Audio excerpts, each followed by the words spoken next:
What's up, guys? It's Jay, MorninAfterKill, and I'm back here on Destiny.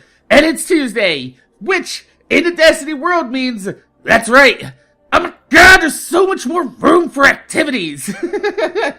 All the weekly activities have been reset, and with that comes another weekly Nightfall and a new game mode for the Crucible. So, before we get into exactly what's new, those of you guys out there wondering what this week's Nightfall strike is, it's Secrion in a Nexus strike on Venus. It sounds like penis! With Voidburn, Juggler, and Epic. So, in other words, fucking Jesus Christ, what the fuck is this shit?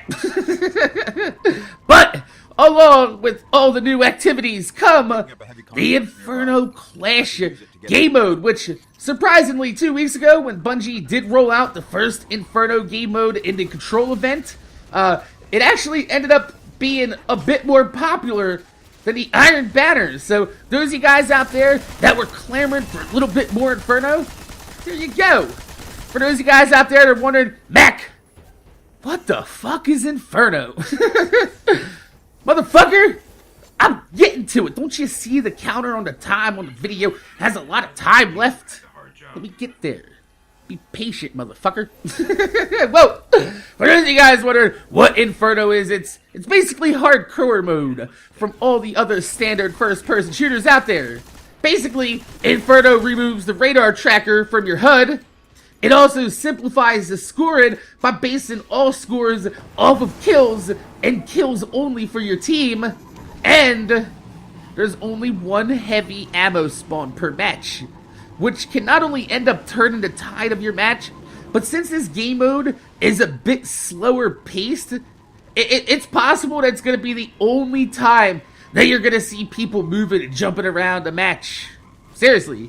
I played an Inferno match last time this was out, and everyone was sniping, which is fun. I like to see a sniper playlist inside this game, but I don't know, man.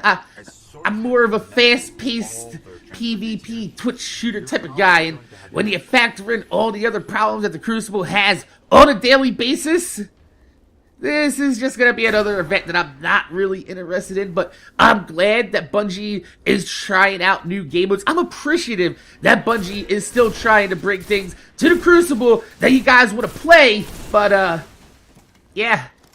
Still waiting on that old capture the flag mode, Bungie. Yep. Like, seriously, what the fuck?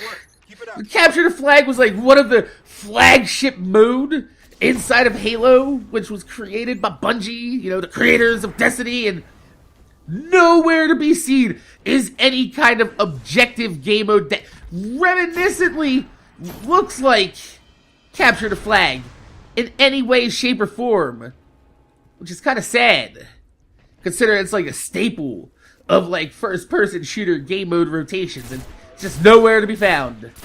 Bungie! But Bungie has also released word on their next two big updates. One of them being Vault Space. What? That's right.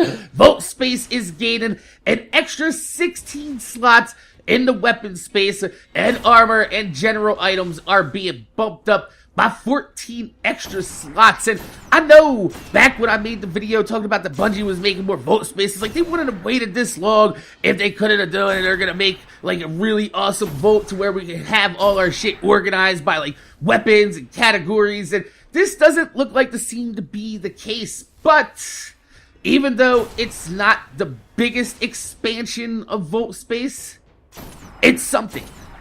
So, no. You're not gonna get old Mac to complain about that. But, those of you out there that do want to complain, you got your fingers on that keyboard and you're ready to clickety-clack.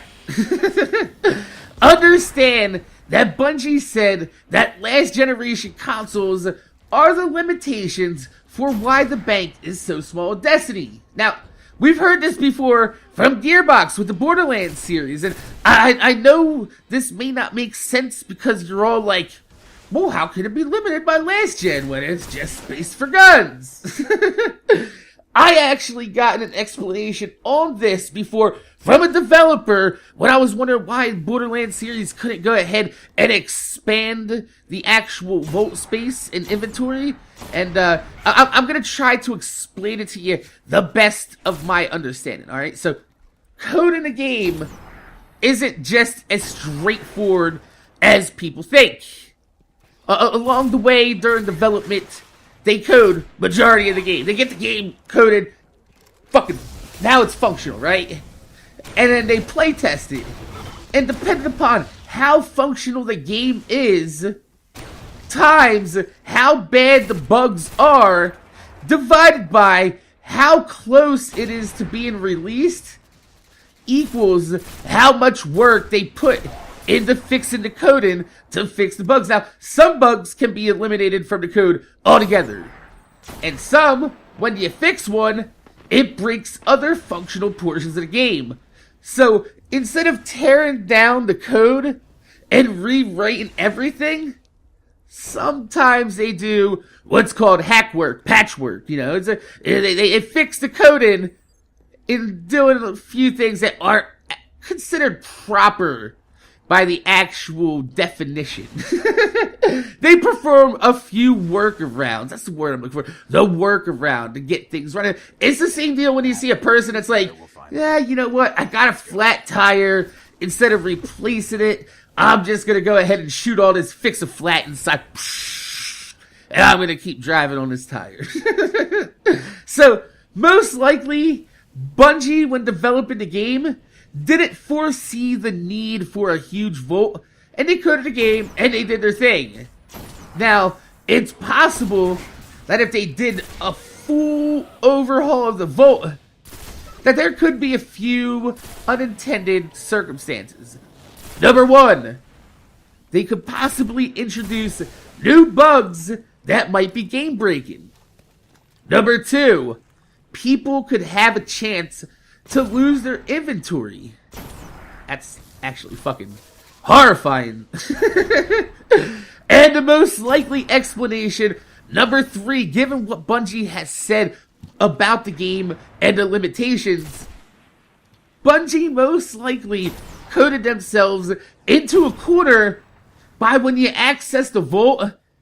I'm thinking they probably made it access a list of every possible weapon and perk combination in the game. And that's how it populates your vault with a checklist. And it's like, well, this was in there, this was in there, this was in there. And there's a lot of possible perk combinations in the game. Remember that.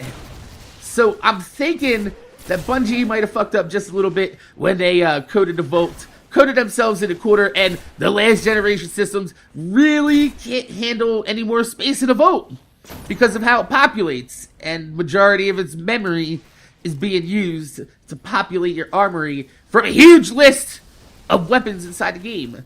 When you look at it like that, from either three of those outcomes, that, you know, the game-breaking bugs could occur, people could lose their inventory, or the fact that Bungie just can't do it outside of what we already have.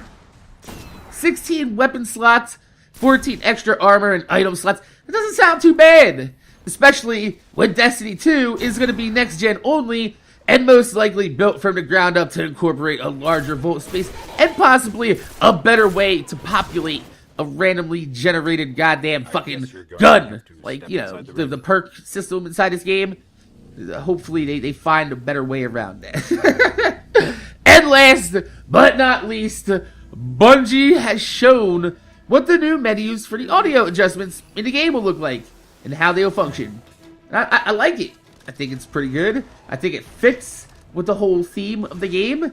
And I think it's going to be awesome for series like Whip It Out Wednesday, where I have people coming into my lobbies, and it's like, it wastes a lot of time trying to get them into a PSN party so we can hear them better. But after this update, I'll just be able to adjust the in-game menu sounds to hear everybody better in the party. And I like that. I like it a lot. So, my name is Jay, MorninAfterKill. I want to thank you guys for watching. Make sure you guys rate, comment, subscribe. If you could leave a thumbs up on the video, I'd highly appreciate it because it gives me motivation to make more videos for you motherfuckers that watch my motherfucking videos. Got any questions, comments, or concerns? Or you just want to be like, yo! Sup, Mac? How you doing? Ric Flair. Woo! Go ahead. That's what comment section's there for. If you'd be like, hey, Mac, you're an asshole. Well, yeah. Sometimes that shoe fits, doesn't it? So, like I said, my name's Jay. MorninAfterKill. Thanks for watching. And I'm going to see you guys later.